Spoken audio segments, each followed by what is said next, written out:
आज के वीडियो में हम टैबलेट ओवरऑल जी के बारे में बात करने वाले हैं कि टैबलेट ओवरऑल जी क्या है, इसका मेन कंटेंट क्या होता है, कौन सी कंपनी इसको बनाती है, कैसे हमको स्टोर करना है, कौन कौन सी कंडीशन में आपके डॉक्टर द्वारा ये आपको लिख के दिया जाता है, इसको कॉन्ट्रासेप्शन की तरह कैसे यूज़ करना है, अन्य रोगों में कैसे यूज़ करना चाहिए, इसको किन लोगों को इस्तेमाल नहीं करना चाहिए, इसको यूज़ करने के बाद साइड इफ़ेक्ट क्या क्या हो सकते हैं, ये मेडिसिन काम कैसे करती है, मार्केट में इसके सब्स्टिट्यूट क्या क्या हैं, इसकी कीमत कितनी है, कहाँ से आप इसको खरीद सकते हैं, पूरी जानकारी आपको इस वीडियो में देने वाला हूं। वीडियो को शुरू से लेकर अंत तक जरूर देखें। नमस्कार दोस्तों, आप देख रहे हैं यूट्यूब चैनल वेंकटेश एच पुजार और मैं हूं डॉक्टर वेंकटेश एच पुजार। आइए आज की चर्चा को शुरू करते हैं। ओवरऑल जी टैबलेट देखिए, ये मेडिसिन जो है कॉन्ट्रासेप्शन की तरह यूज़ की जाती है। मतलब जिन महिलाओं को प्रेगनेंसी नहीं चाहिए होती है उसके लिए कॉन्ट्रासेप्शन की तरह ये काम करती है। और महिलाओं में जो इर्रेगुलर पीरियड होते हैं, टाइम टू टाइम पीरियड्स का ना होना, इर्रेगुलर पीरियड की जो समस्या होती है उसको भी ठीक करने का काम ये करता है। आइए शॉर्ट में इसके काम करने के तरीके को बताता हूँ। ये मेडिसिन क्या करता है, देखिए महिलाओं के जो ओवरीज रहते हैं वहाँ से एग्स को, अंडे को रिलीज ही नहीं होने देता, जिस वजह से क्या होता है, पुरुष का जो वीर्य होता है उसके साथ एग्स का संगम नहीं होता, उस वजह से फर्टिलाइजेशन नहीं होती है, आगे प्रेगनेंसी होने की संभावनाएं होती ही नहीं है। आइए अब जानते हैं ओवरऑल जी जो टैबलेट है इसका मेन कंटेंट क्या होता है। तो देखिए इसके अंदर रहता है नॉर्जेस्ट्रिल 0.5 mg रहता है और इसके अंदर एथेनाइल एस्ट्राडियोल रहता है 0.05 mg में। इसको बनाने वाली कंपनी है फाइजर लिमिटेड। इसको स्टोर कैसे करना है, 30 डिग्री सेल्सियस के अंदर इसको स्टोर करना है। मतलब आप घर पे अपने नॉर्मल रूम टेम्परेचर पर रख सकते हैं, फ्रिज वगैरह में रखने की ज़रूरत नहीं है। इसको धूप में भी ना रखें, नहीं तो इसका इफेक्ट जो है वो कम हो जाता है। आइए अब हम बात करते हैं कि कौन कौन सी कंडीशंस में आपके डॉक्टर द्वारा ओवरऑल जी जो टैबलेट है आपको लिख के दिया जाता है। पहला देखिए है कॉन्ट्रासेप्शन के लिए, मतलब आपको अनवांटेड प्रेगनेंसी है, उसको नहीं चाहिए तो उसके लिए कॉन्ट्रासेप्शन के रूप में इसको यूज़ किया जाता है। महिलाओं को जो इर्रेगुलर पीरियड होते हैं, टाइम टू टाइम उनके मेंस्ट्रुअल साइकिल नहीं होता है, उसके लिए दिया जाता है। यदि उनको यूट्राइन फाइब्रॉइड्स की समस्या है या फिर उनको बार बार मिसगैरेज की समस्या हो रही है या फिर मेनोपॉजल सिंड्रोम हो रहा है। मेनोपॉज क्या होता है, 45 से 50 एज में महिलाओं को पीरियड्स का आना बंद हो जाता है, लेकिन उसके बाद भी महिलाओं को बहुत ज़्यादा समस्याएं होती हैं। ऐसी कंडीशन में इसको दिया जाता है। या फिर हार्मोन चेंजेस की वजह से यदि आप महिलाओं के शरीर में एक्ने, पिंपल्स वगैरह बहुत ज़्यादा आ गए हैं तो ऐसी कंडीशन में लिख के दिया जाता है। अगला कंडीशन है एंडोमेट्रियोसिस। ये क्या होता है, यूट्रस में एक लाइनिंग आ जाता है, एबनॉर्मल ग्रोथ होता है, उसको एंडोमेट्रियोसिस बोलते हैं, उसको भी ठीक करने के लिए दिया जाता है। अगला कंडीशन है डिस्मेनोरिया, मतलब मेंस्ट्रुअल पीरियड जब महिलाओं को होती हैं उस वजह से उनको उस टाइम पे बहुत ज़्यादा दर्द हो रहा होता है, वजाइना रीजन में, पेल्विक रीजन में, पेट के निचले भाग में बहुत ज़्यादा दर्द होता है, उसको ठीक करने के लिए इसको दिया जाता है। अगला कंडीशन है dysfunctional uterine bleeding, menstrual cycle के वक्त बहुत ज़्यादा रक्तस्राव होता है उनको, मतलब नॉर्मल तो होना चाहिए वैसे, बहुत ज़्यादा जब रक्तस्राव होने लग जाता है, कंटिन्यू होने लग जाता है, बिल्कुल बंद नहीं होता, ऐसे कंडीशन में इसको लिख के दिया जाता है। अगला हार्मोन रिप्लेसमेंट थेरेपी में इसको यूज़ किया जाता है।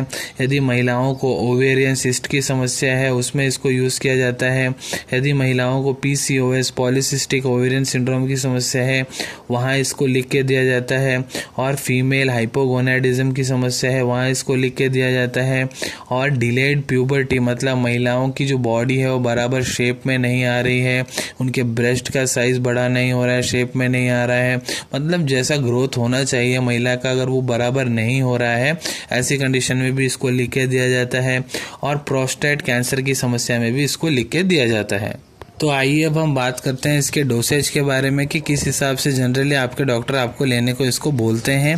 तो देखिए इस मेडिसिन को आप खाली पेट भी ले सकते हैं, खाना खाने के बाद भी ले सकते हैं, लेकिन जब आप इसको ले रहे हैं इसका पर्टिकुलर एक फिक्स टाइमिंग आपको फिक्स करना है। सुबह ले रहे हैं तो सुबह ही लेना है, रात को ले रहे हैं तो रात को ही लेना है, एक फिक्स टाइमिंग ले लेना है।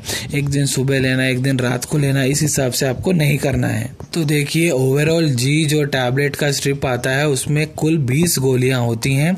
आइए मैं बताता हूं आपको कि कॉन्ट्रासेप्शन के लिए किस हिसाब से इसको यूज़ करना चाहिए। कॉन्ट्रासेप्शन मतलब आपको गर्भ धारण नहीं करना है, महिलाओं को प्रेगनेंसी अभी फ़िलहाल नहीं चाहिए, तो उसके लिए कॉन्ट्रासेप्शन के रूप में आप इसको कैसे इस्तेमाल कर सकते हैं।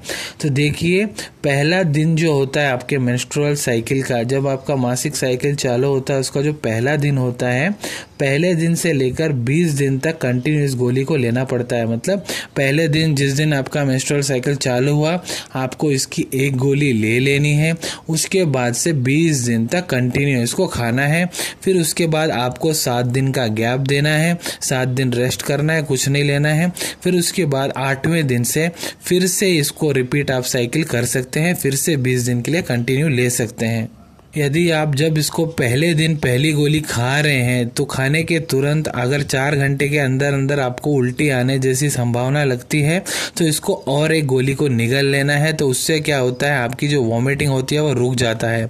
कभी कभी क्या होता है, महिलाएं बहुत बिजी शेड्यूल में काम कर रही होती हैं, उस वजह से यदि आपने आपका कोई डोज मिस कर दिया है, डोज मिस होने का टाइमिंग जो है 12 घंटे से यदि ज़्यादा का हो गया है, अगर उस टाइम पे आप अपने मेल पार्टनर के साथ सेक्स कर रही हैं तो उनको कॉन्डोम यूज़ करने को बोलिए, क्योंकि ऐसे टाइम पे कॉन्ट्रासेप्शन जो मेडिसिन का है वो वर्क नहीं करता है। इसको देखिए मैक्सिमम 3 साल तक लिया जा सकता है। तो आइए अब हम बात करते हैं दूसरी कंडीशंस में ये किस हिसाब से लेना चाहिए। तो देखिए, लेडीज़ प्रॉब्लम जैसे कि होती हैं डिसएमेनोरिया, मतलब पीरियड्स के टाइम पे जो दर्द होता है, या फिर इर्रेगुलर पीरियड्स होता है, या फिर बहुत ज़्यादा रक्तस्राव होता है पीरियड्स के दौरान, डिसफंक्शनल यूट्राइन ब्लीडिंग बोलते हैं। तो ऐसी सब समस्याओं में क्या है, इसको दूसरे तरीके से लेने को बोला जाता है। मतलब महिलाओं को जो पीरियड्स का 5वां दिन रहता है, 5वें दिन आपको पहली गोली लेनी है, उसके बाद से फिर 20 दिन तक कंटिन्यू आपको ये गोली खानी है। तो देखिए, अलग अलग कंडीशन के लिए अलग अलग तरीके से इस मेडिसिन को, टैबलेट को खाया जाता है। तो आपके डॉक्टर जिस हिसाब से आपको इसको लेने को बोल रहे हैं उस हिसाब से आप इसको ले सकते हैं। कितने दिन तक हमको ये लेना चाहिए, तो देखिए वो डॉक्टर आपके क्लिनिकल एग्जामिनेशन करने के बाद, अल्ट्रासाउंड रिपोर्ट देखने के बाद, ब्लड टेस्ट रिपोर्ट्स देखने के बाद, आपको किस कारण से वो इस गोली को दे रहे हैं उस पर डिपेंड करता है कि आपको ये कितने दिन तक लिया जाना चाहिए। आइए अब हम बात करते हैं इस गोली से, ओवरऑल जी गोली खाने से आपको होने वाले साइड इफ़ेक्ट्स के बारे में। तो देखिए, आपको उल्टी आने जैसा होना, उल्टी करना, सर में बहुत ज़्यादा दर्द होना, आपके ब्रेस्ट रीजन जो स्तन रहते हैं वहाँ पे दर्द होना, पेट के निचले भाग में दर्द होना, बहुत ज़्यादा आपका वेट का बढ़ जाना और डिप्रेस्ड फील करना, डिप्रेशन में जाना, ये सब इसके साइड इफ़ेक्ट होते हैं। आइए अब हम बात करते हैं इसके कॉन्ट्रा इंडिकेशन के बारे में। कॉन्ट्रा इंडिकेशन क्या होता है, किन लोगों को इसका इस्तेमाल नहीं करना चाहिए। तो देखिए, जिन महिलाओं को ब्रेस्ट कैंसर है या फिर लीवर की समस्या है उनको इसको नहीं लेना चाहिए। जो गर्भवती महिलाएं हैं ऑलरेडी उनको इसका इस्तेमाल नहीं करना चाहिए, क्योंकि ये कोई अबॉर्शन किट वगैरह है नहीं, तो उनको ये नहीं लेना चाहिए। जिन लोगों को किडनी की समस्या है उनको ये नहीं लेना चाहिए। जो महिलाएं बहुत ज़्यादा स्मोकिंग करती हैं, चेन स्मोकर है, बहुत ज़्यादा सिगरेट वगैरह स्मोक करती हैं, उनको इसका इस्तेमाल नहीं करना चाहिए। जो महिलाएं अपने बच्चों को स्तनपान करा रही हैं उन माताओं को इसको नहीं लेना चाहिए। जो महिलाएं रिफैम्पिसिन टैबलेट खा रही हैं उनको इसका इस्तेमाल नहीं करना चाहिए। जिन महिलाओं में हाइपरलिपिडीमिया मतलब कोलेस्ट्रॉल लेवल मेंटेन नहीं है, बहुत हाई कोलेस्ट्रॉल है, उनको नहीं लेना चाहिए।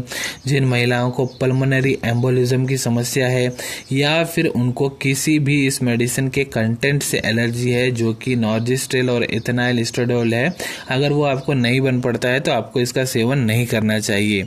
आइए अब हम जानते हैं ये मेडिसिन जो है काम कैसे करती है। तो देखो, काम करने का 3 स्टेप में मैं आपको बताने वाला किस हिसाब से काम करती है। पहला ये क्या करती है, महिलाओं की जो ओवरीज रहती है वहाँ से एग्स रिलीज ही नहीं करने देती है। एग्स ही नहीं रिलीज होंगे तो क्या होता है, आगे का प्रोसेस प्रेगनेंसी का होता ही नहीं है।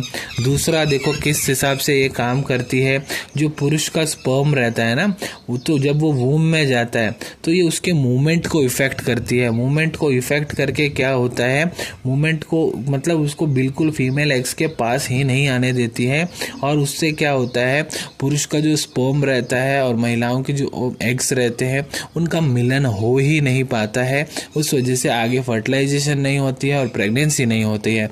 इस तरीके से भी ये काम करती है। अगला किस हिसाब से काम करती है, देखिए क्या करता है, वूम्ब में यूट्रस में एक अब नॉर्मल सी लाइनिंग उसकी थिकनेस को बढ़ा देता है। क्या होता है, अभी फर्टिलाइजेशन होने के बाद प्रेगनेंसी कंटिन्यू करने के लिए उसको एक पर्टिकुलर सूटेबल वहाँ पे एटमॉस्फेयर चाहिए, तो ये वहाँ पे क्या करता है, अनसूटेबल कंडीशंस बना देता है प्रेगनेंसी के लिए, जिस हिसाब से प्रेगनेंसी कंटिन्यू नहीं हो पाती है। तो इस हिसाब से भी ये काम करता है। आइए अब हम बात करते हैं इस मेडिसिन के सब्स्टिट्यूट के बारे में। सब्स्टिट्यूट क्या होता है, देखिए जो ओवरऑल जी है यह एक ब्रांड है। इसका जो कंटेंट मैंने आपको बताया नॉर्जेस्ट्रेल एथेनाइल एस्ट्राडियोल ये कंटेंट है। तो सेम कंटेंट की अलग अलग कंपनियां मार्केट में दवाइयां बनाती हैं। कुछ फेमस ब्रांड्स के बारे में मैं आपको बता देता हूं, वो है क्रेसिले, वैल्यूकॉक जी, लो ओजिस्ट्रेल, नॉर्थईस्ट जी, तो ये सब इसके सब्स्टिट्यूट हैं। इनमें भी यही कंटेंट रहता है, इसी हिसाब से ये काम करती हैं। आइए अब हम जानते हैं मार्केट में इसकी कीमत कितनी है ओवरऑल जी मेडिसिन की। तो ये आपको 284 रुपीज़ में 20 गोली का एक स्ट्रिप मिल जाता है। यदि अवेलेबिलिटी की बात करें तो देखिए, यदि आपके पास आपके डॉक्टर द्वारा लिखा गया प्रिस्क्रिप्शन है, आप इसको आपके नज़दीकी मेडिकल स्टोर या फिर किसी भी जनरल फार्मेसी में पा सकते हैं। आइए अब हम जानते हैं कि दोनों में क्या अंतर होता है, टैबलेट ओवरऑल एल में और ओवरऑल जी में क्या अंतर होता है। देखिए पहला होता है इसके कंटेंट का। देखो ओवरऑल एल जो है उसमें कंटेंट रहता है इथेनाइल एस्ट्राडियोल 0.03 mg और लिवनॉर्जेस्ट्रिल रहता है 0.15 mg, जबकि ओवरऑल जी जो टैबलेट है उसमें रहता है नॉर्जेस्ट्रिल 0.5 mg और इथेनाइल एस्ट्राडियोल रहता है 0.05 mg। अगला जो है ओवरऑल एल जो टैबलेट्स रहती हैं उसमें 21 गोलियां रहती हैं एक स्ट्रिप में, और ओवरऑल जी जो है उसमें रहता है 20 गोलियां प्रति स्ट्रिप में। बल्कि जो इनका काम है, दोनों कॉन्ट्रासेप्शन की तरह काम करती हैं और महिलाओं को जो होने वाली समस्याएं हैं उनका निवारण करने का काम करती हैं। दोनों में फीमेल सेक्सुअल हार्मोन्स ही रहते हैं। तो आशा करता हूँ ओवरऑल जी टैबलेट के बारे में जितनी जानकारी मैंने आपको इस वीडियो में दी है आप सभी को बहुत अच्छे से समझ में आ गई होंगी। यदि आप आगे भी इसी तरह के मेडिकल वीडियोस देखना चाहते हैं तो चैनल को ज़रूर सब्सक्राइब कर लें। वो जो लाल बटन आपको दिख रहा है उसको दबा दीजिए। अगर आप उसको दबा देते हैं तो आगे हमारे आने वाली सारी वीडियोज़ आप तक जल्द से जल्द पहुँच जाएंगी। यदि ये वीडियो आपको पसंद आया है तो लाइक का बटन दबाएँ और इस वीडियो को ज़्यादा से ज़्यादा जिन लोगों को इसकी ज़रूरत है उनको इसको शेयर करें। इस वीडियो को देखने के बाद भी यदि आपके मन में कोई भी डाउट है हमारे कमेंट सेक्शन में कमेंट कीजिए, मैं उसका उत्तर देने का प्रयत्न करूंगा। जैसा कि मैं हर वीडियो में बोलता हूं, कोई भी मेडिसिन डॉक्टर के कंसल्टेशन के बगैर नहीं लेनी है। मेडिसिन हमेशा डॉक्टर के सुपरविजन में ही लेनी है। ये वीडियो इन्फॉर्मेशन के लिए बनाई गई है। तो मिलेंगे आप सभी से अगले वीडियो में कुछ नए विषय के साथ। टिल देन टेक केयर, धन्यवाद।